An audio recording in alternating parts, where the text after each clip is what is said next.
नमस्कार। आप देख रहे हैं दैनिक हॉक और मैं हूं आपके साथ सन्नी तिवारी।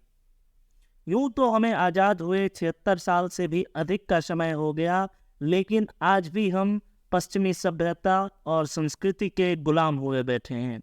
ये गुलाम है हमारी सोच की, हमारी संस्कृति की, हमारी मानसिकता की, जो हमें अपनी ही संस्कृति पर हीनता की नज़र से देखने के लिए मजबूर करती है। आज भारत में लोग वेस्टर्न कल्चर के दीवाने हुए बैठे हैं। हर एक चीज जो भारतीय संस्कृति में नहीं है, लोग उसे फॉलो कर रहे हैं। आजकल लोगों को रहने खाने से लेकर हर एक चीज वेस्टर्न कल्चर का पसंद आ रहा है। आज देश में हर वर्ग और हर उम्र के लोगों को वेस्टर्न कपड़ा, वेस्टर्न खाना, वेस्टर्न घर सब पसंद आ रहा है। यह विडंबना यहीं खत्म नहीं होती। हमें पश्चिमी सभ्यता के सभी पर्व त्योहार भी पसंद हैं। हम उन पर्व त्योहारों को बड़े धूमधाम से मनाते हैं।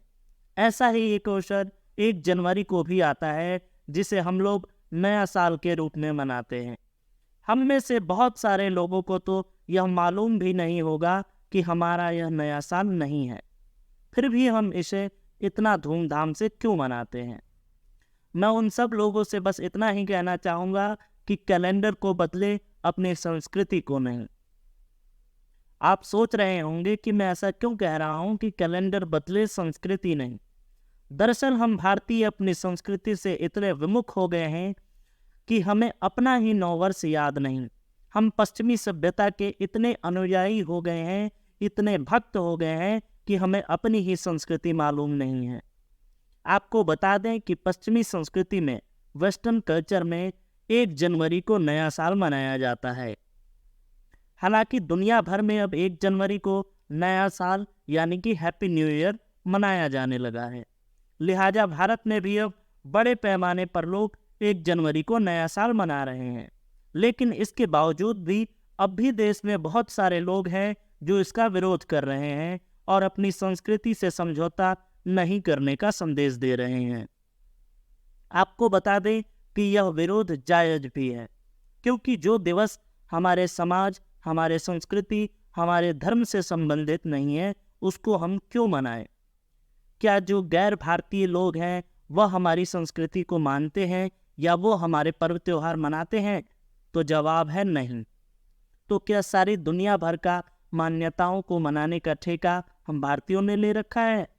नव वर्ष को लेकर हमारे कवियों ने भी अपनी कविता के माध्यम से समय समय पर अपनी बात रखी है। ऐसे ही एक महान कवि रामधारी सिंह दिनकर की एक प्रसिद्ध कविता यह नववर्ष हमें स्वीकार नहीं की कुछ पंक्तियां आपके साथ साझा करता हूँ।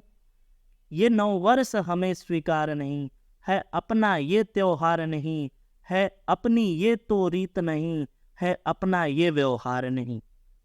धरा ठिठुरती है सर्दी से, आकाश में कोहरा गहरा है, बाग बाजारों की सरहद पर सर्द हवा का पहरा है। सूना है प्रकृति का आंगन, कुछ रंग नहीं उमंग नहीं, हर कोई है घर में दुबका हुआ, नववर्ष का ये ढंग नहीं, नववर्ष का ये कोई ढंग नहीं।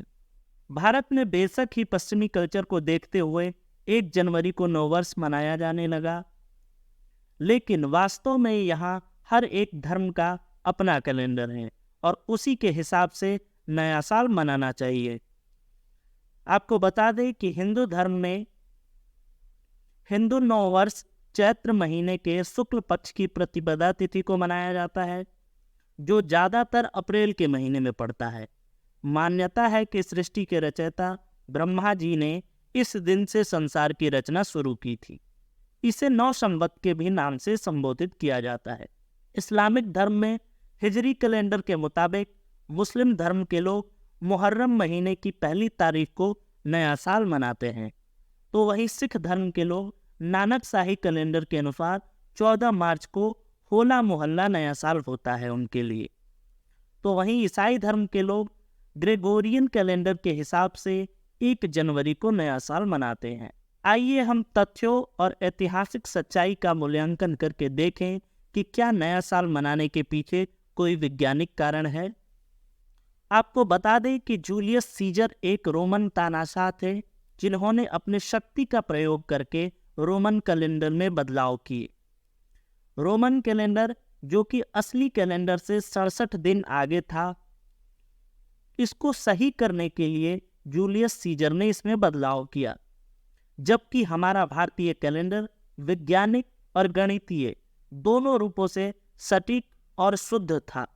यह जानना भी बेहद दिलचस्प है कि महीनों के नाम कैसे पड़े। तो आपको बता दें कि जनवरी का नाम रोमन देवता जेनस के नाम पर रखा गया, तो वहीं फरवरी का नाम रोमन त्योहार फेब्रुआ के नाम पर, तो वहीं मार्च का नाम रोमन युद्ध के देवता मार्स के नाम पर रखा गया, तो वहीं अप्रैल का नाम लैटिन शब्द अपेरीरे से लिया गया, जिसका मतलब होता है खुलना। बात करें मई की, तो मई महीने का नाम ग्रीक देवी मैया के नाम पर रखा गया। जून का नाम रोमन देवी जूनो के नाम पर रखा गया, तो वहीं जुलाई का नाम रोमन सम्राट जूलियस सीजर के नाम पर रखा गया। तो अगस्त का नाम रोमन के पहले सम्राट अगस्तस के नाम पर रखा गया। लेकिन सितंबर से लेकर दिसंबर तक के महीनों के नाम सिर्फ नंबरों सेप्टेम, ऑक्टो, नोनस और डेसिमस से आए, जिसका मतलब था 7, 8, 9 और 10, यानी दिसंबर का मतलब होता है 10वां। तो फिर यह 12वां महीना कैसे हुआ, यह अपने आप में एक बड़ा प्रश्न है। इन महीनों के पहले अक्षर का मतलब तो बताया जाता है, पर आखिरी 2 अक्षर यानी एम्बर को छोड़ दिया जाता है। असल में ये एम्बर का मतलब आकाश होता है। आपको बता दें कि हिंदू धर्म में हमारा नया साल सूर्य की पहली किरण के साथ शुरू होता है, जबकि रोमन कैलेंडर में आधी रात को नया वर्ष शुरू होता है। आपको बता दें कि आधी रात में जब सभी नकारात्मक शक्तियां अपने उच्चतम स्तर पर होती हैं, जब सभी नेगेटिविटी अपने उच्चतम स्तर पर होती हैं, तब वह नया साल मनाते हैं। तो आप खुद ही सोचिए कि नया साल मनाने का सही समय कब है, सही दिन कब है। क्या हम तर्क संगत हैं या केवल अवैज्ञानिक मनमाने विचारों के गुलाम हुए बैठे हैं, जो वास्तव में होने से 2 महीने पहले अपना नया साल मनाते हैं? क्या 12वें महीने को 10वां महीना कहा जाना ठीक है, या इसके विपरीत हमें अपना नववर्ष मनाना चाहिए?